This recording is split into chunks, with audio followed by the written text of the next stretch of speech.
vous êtes sur Radio S'enchaîne,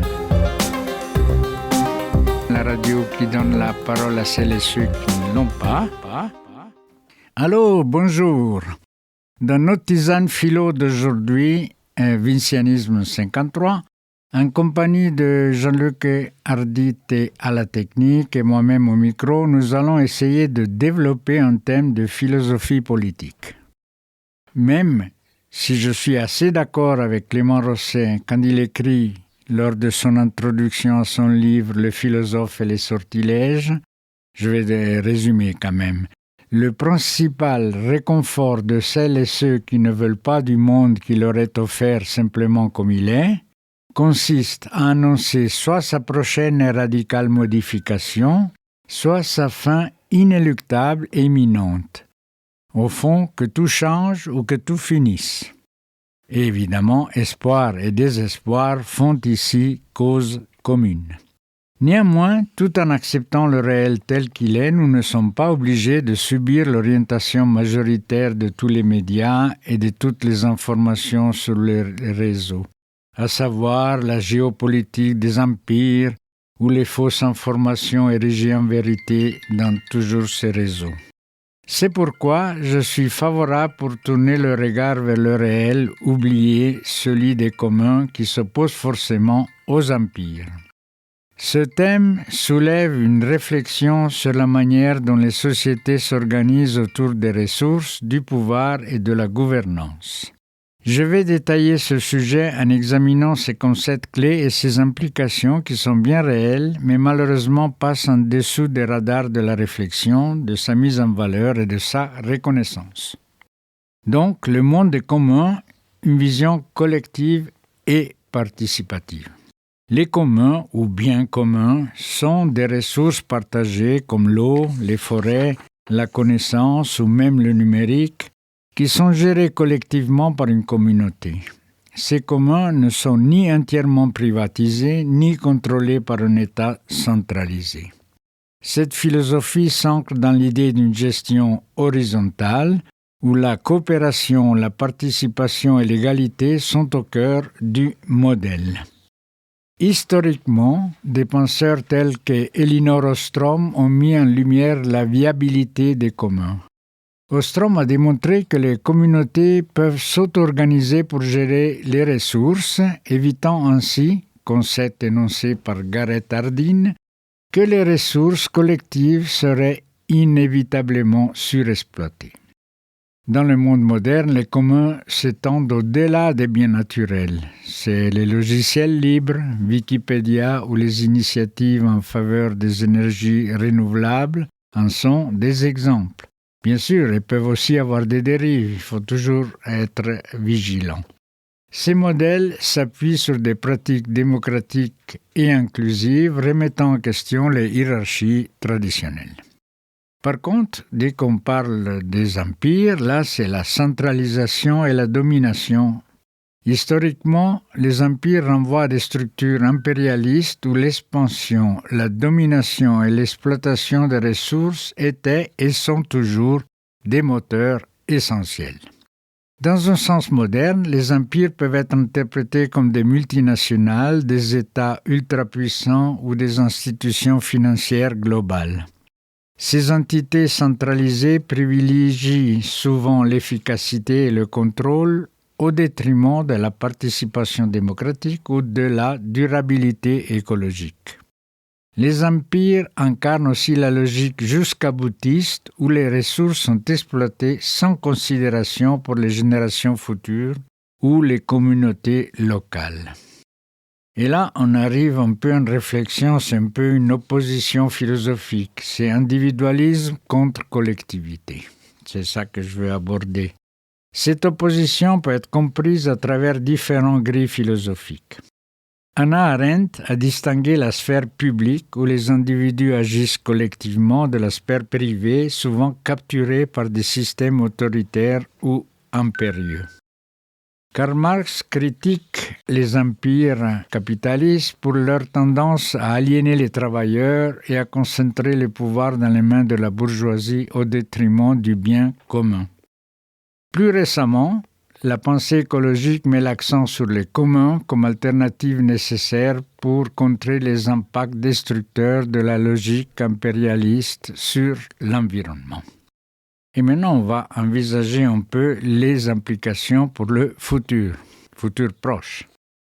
L'opposition entre les communs et les empires n'est pas simplement théorique. Elle influence les débats contemporains sur la gouvernance, les droits des communautés indigènes, la gestion des biens numériques et la transition écologique, le traitement des minorités. En fait, les défis à relever incluent aussi de renforcer les communs en soutenant des modèles basés sur la coopération et la durabilité, réduire les empires en limitant la concentration excessive de pouvoir ou de richesse.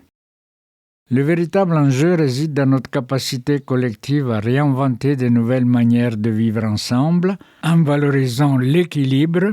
Oh là là, j'ai oublié mon verre d'eau. En valorisant l'équilibre, autonomie locale et solidarité globale.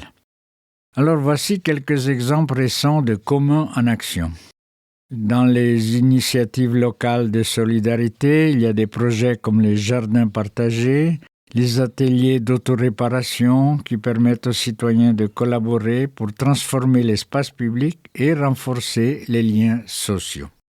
Il y a aussi la transition écologique à Bruxelles. La région de Bruxelles-Capitale est un terrain fertile pour les communs, avec des projets dans des domaines tels que l'énergie, l'agriculture urbaine et la mobilité durable. Ces initiatives favorisent une gestion collective et durable des ressources. Et il y a aussi la solidarité intergénérationnelle. Certaines municipalités en France organisent des rencontres entre jeunes et personnes âgées pour lutter contre l'isolement social et promouvoir des échanges enrichissants. Les communs sont présents dans de nombreux domaines et régions du monde. Voici quelques exemples intéressants. Les logiciels libres et open source, des projets comme Linux, Mozilla, Firefox sont des communs numériques développés et maintenus par des communautés internationales. Il y a évidemment Wikipédia, cette encyclopédie en ligne qui est un exemple emblématique de commun immatériel, où des milliers de contributeurs collaborent pour partager des connaissances accessibles à toutes et à tous. Il y a aussi la prud'homie des pêcheurs. En Méditerranée, les pêcheurs gèrent collectivement les ressources marines pour éviter la surexploitation et préserver l'écosystème. Il y a aussi les jardins partagés. Dans de nombreuses villes, des espaces verts sont transformés en jardins communautaires où les habitants cultivent ensemble des fruits et légumes. Il y a aussi la cartographie collaborative. C'est un OpenStreetMap qui est un projet mondial où les utilisateurs créent et mettent à jour des cartes accessibles à toutes et à tous. Donc, énergie renouvelable aussi, des coopératives locales comme Enercoop en France permettent aux citoyens de produire et de consommer de l'énergie de manière durable et collective. Ces exemples montrent la diversité des communs et leur capacité à répondre à des besoins variés tout en favorisant la coopération et la durabilité. Pour comprendre davantage, nous allons examiner un exemple en particulier qui est justement l'OpenStreetMap, OSM, un projet collaboratif de cartographie mondiale. Donc, l'OpenStreetMap est un commun numérique en action. C'est une plateforme libre et ouverte où des millions de volontaires du monde entier contribuent à créer des cartes détaillées, précises et accessibles à tous, et à toutes bien sûr. Contrairement aux cartes commerciales, qui sont souvent protégées par des droits d'auteur et soumises à des restrictions, OSM repose sur le principe du partage libre des données géographiques. L'origine et fonctionnement. Il a été créé en 2004 par Steve Cost. Le projet s'est développé avec l'idée que les données géographiques devaient être un bien commun. Les utilisateurs ajoutent des informations, routes, bâtiments, points d'intérêt, etc., en utilisant des outils numériques simples, des GPS, des images satellites ou leurs propres connaissances locales. Ce modèle participatif permet d'inclure des données qui pourraient être négligées par les grandes entreprises comme les chemins de randonnée, les infrastructures rurales ou les aménagements pour les cyclistes. Les utilisations concrètes, ça c'est important. C'est aussi une réponse aux crises humanitaires.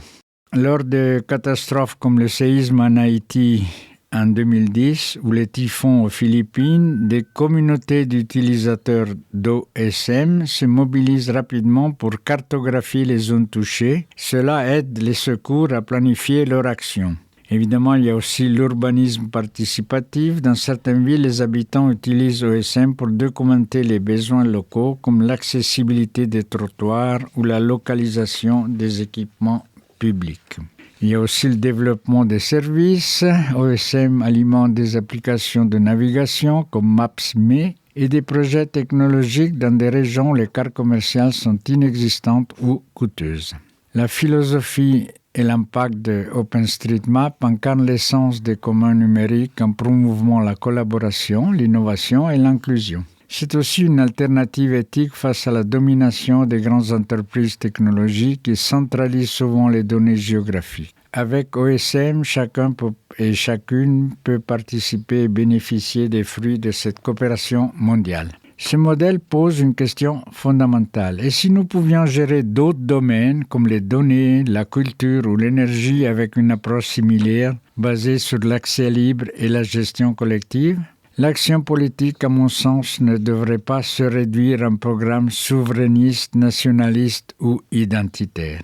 Elle devrait au contraire s'inscrire dans une posture d'observation attentive, tournée vers les luttes et les réalisations concrètes qui incarnent une gouvernance des communs, horizontale et égalitaire. Plutôt que de se projeter dans des utopies lointaines, telles que celle du Grand Soir ou d'autres chimères reléguées à un futur hypothétique, l'action politique devrait s'ancrer dans le présent de ce qui est là, devant nos yeux. Elle aurait pour vocation de devenir un catalyseur, un facilitateur engagé dans la diffusion et l'élargissement des pratiques existantes ici et maintenant. Et pourtant, comme j'ai dit au début de cette émission, toutes les chaînes d'information dans la presse écrite et les autres médias dominent le discours qui reste obsédé par la géostratégie des empires. Jamais, aussi rarement, il n'est fait mention des expériences inspirantes et novatrices qui fleurissent dans le monde des communs. Cette intoxication médiatique omniprésente nous éloigne insidieusement des horizons du possible. C'est un gâchis, un véritable gâchis. Si vous voulez approfondir, je vous conseille fortement la lecture du livre intitulé « Instituer les mondes », muni de son sous-titre « Pour une cosmopolitique des communs » de Pierre Dardot et Christiane Laval, et c'est aux éditions La Découverte. Chères auditrices, chers auditeurs, nous arrivons à terme de notre émission avec un rendez-vous déjà pris, si vous le voulez bien, avec un prochain Vincianisme, toujours en compagnie avec Jean-Luc Ardit à la technique et moi-même au micro. Et toujours avec la même devise, aimer, comprendre, agir. Vous êtes sur Radio Chansena, la radio qui donne la parole à celles et ceux qui ne l'ont pas.